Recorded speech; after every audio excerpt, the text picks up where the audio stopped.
It looks like you're doing my show with my logo.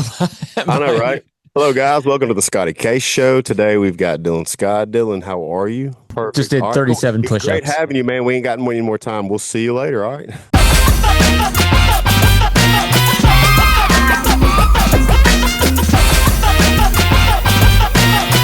Yeah, I like to double check everyone's Instagram right before an interview just to see if anything pops up. First thing pops up is you gobbling like a turkey on Yeah, well, trying my best. can I get the gobble? Yeah, my gobble's just like a little terrible, man. It's really not how it goes at all. And then my hen call, it's just like a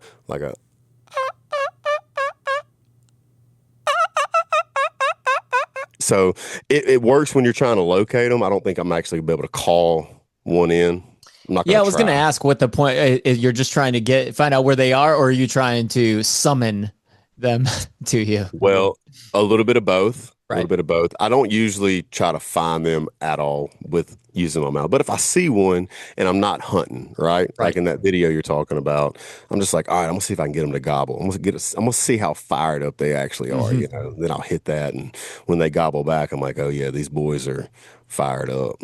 Well, I love that I mean, your wife, your kids, obviously you and Blair have been together, what, since high school. She knows you. She knows how goofy you are. I don't know how you guys are. I know my wife, we've been together 11 years now.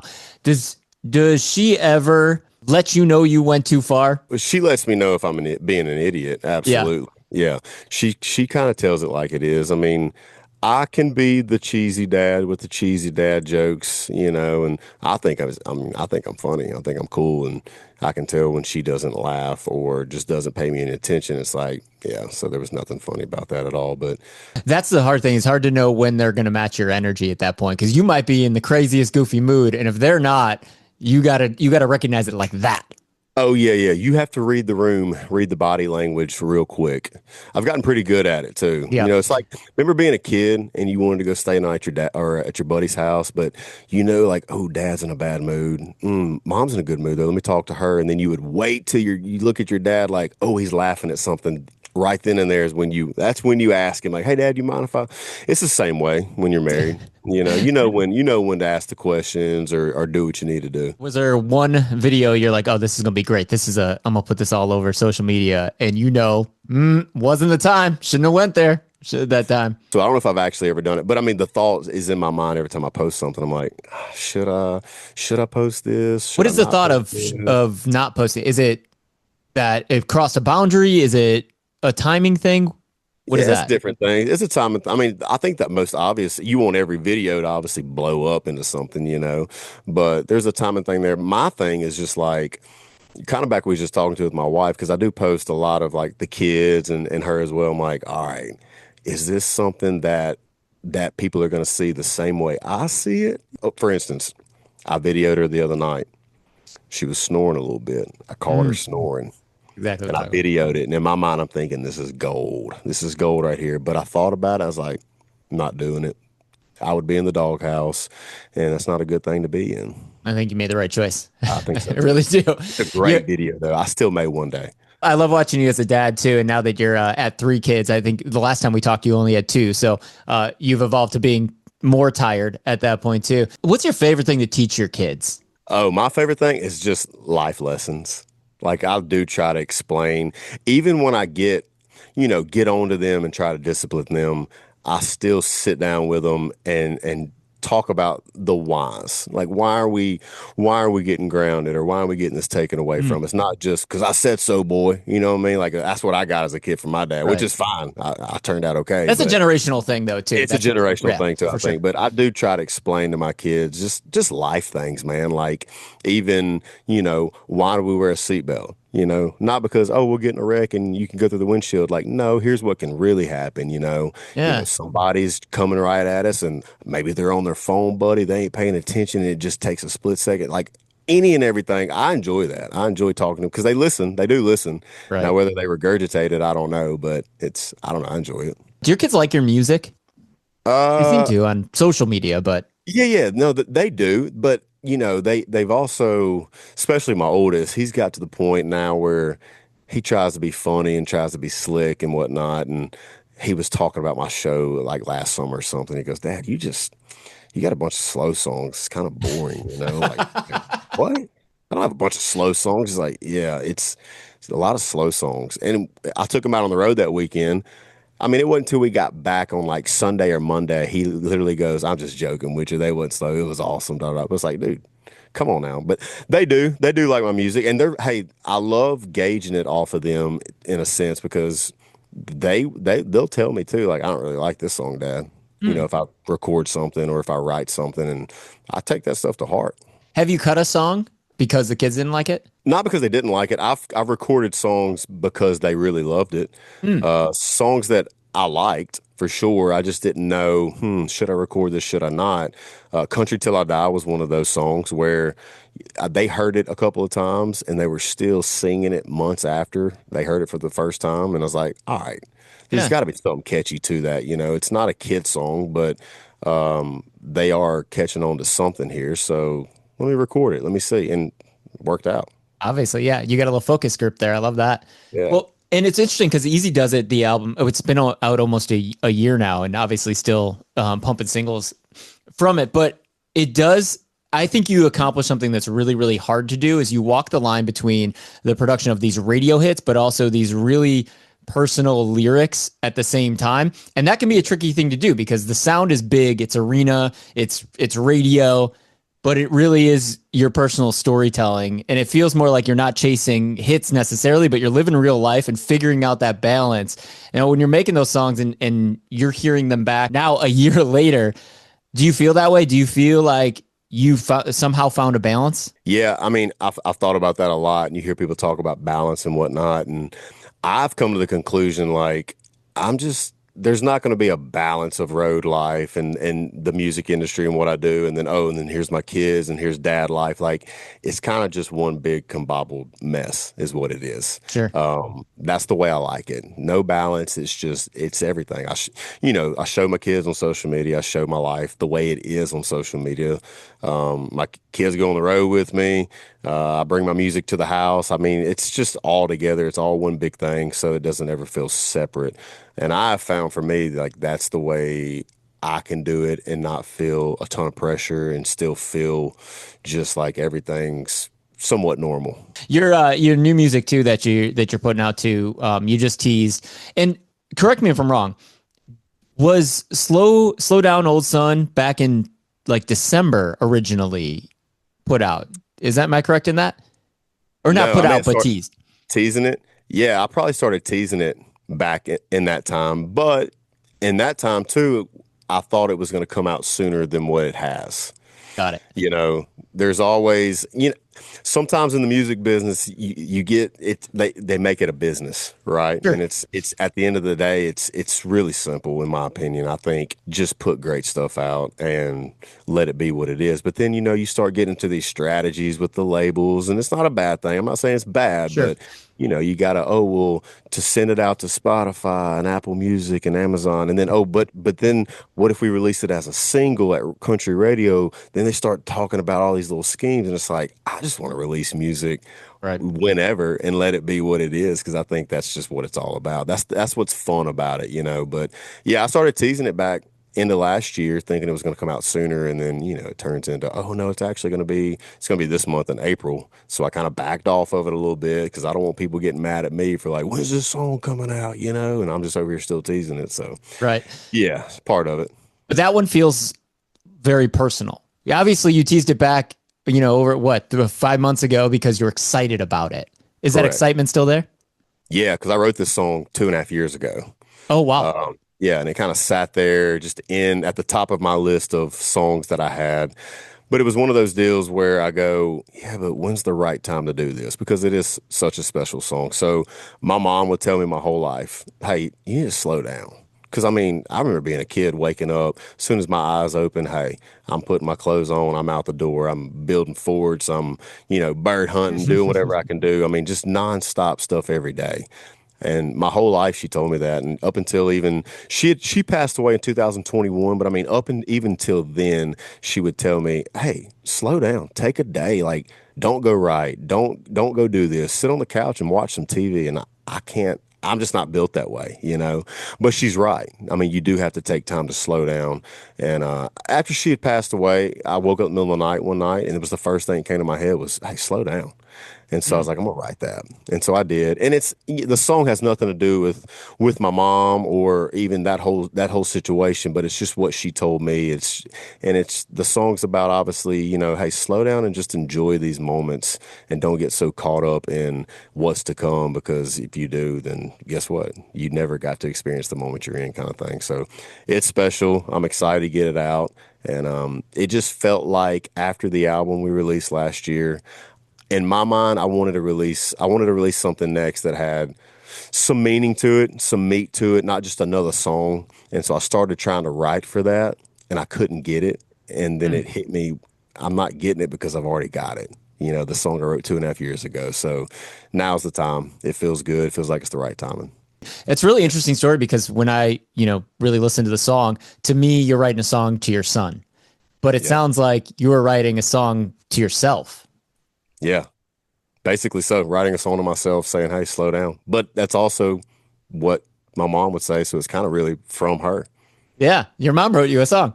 Absolutely. That's She's cool. gonna Yeah. get the writing. You got to put her on the writing credits I know, too. right? Yeah. Hey, Yeah. put mom on them writer credits. And one of the other things on your Instagram was the Lamborghini you drove. Yeah. Can you Yeah. tell what was that the first time you've ever driven a Lamborghini? First time I've ever driven a Lamborghini. The last time I've driven one, it was so my brother, who I wrote What'll Never Have with, who's also my lead guitar player, he knew somebody that was out in Washington and he knew somebody out there and they was buddies with him and he's like, hey, he wants to bring his Lamborghini. I was like, yeah, bring it. That'd be awesome. I've never actually even put my hands on a Lamborghini before. So brought it out, got to drive it. It's a wild thing. And I've always told myself I'm not big into like, oh, I need fancy sport cars and this and that. But I wouldn't mind having one. I can't imagine paying the price for a Lamborghini, but they're really cool, man. Like it would be Yeah. maybe I just need to rent one. Maybe I need to rent one, get that out of my system, and then I don't have to worry about the fact of You owning got a one. friend that has one, so Yeah, it's just a long ways away. oh, fair. What? How fast did you go? I didn't go that fast. I mean, I gunned it. Don't get me wrong. Like I got on the gas, but Got the torque. I'm all, yeah, I'm not trying to get pulled over and be like, going through all that confrontation of, what are you doing, son? Why are you speeding? Da, da, da, da. But I think, I mean, the guy told me he had If had they it up catch to you, like, oh yeah, if they yeah. catch me, but we was in the middle of a city somewhere. I think we was in like Seattle, Oh, doing okay, yeah. that. But it was fun. I mean, definitely a thrill and something I've never experienced before in a bit. I mean, I got a Ford Yep. F-250 that'll, I can get down on it. It'll put you back a little bit, but not like that car. So you don't. Yeah. So you don't have any sports cars, huh? No, no sports cars at my house. You had a I do have Barbie a, dream house in your garage there, right? yeah, And that's what I'm saying. Like my time is going towards either writing songs, baseball, or building Barbie dream houses, yeah. which I'm almost done with it. Obviously you like fixing things. I always see you. I think one of the times there was a short period of time where every time I looked at your Instagram, you were trying to fix this damn tractor you had or something. Oh yeah, I was And working on it yesterday.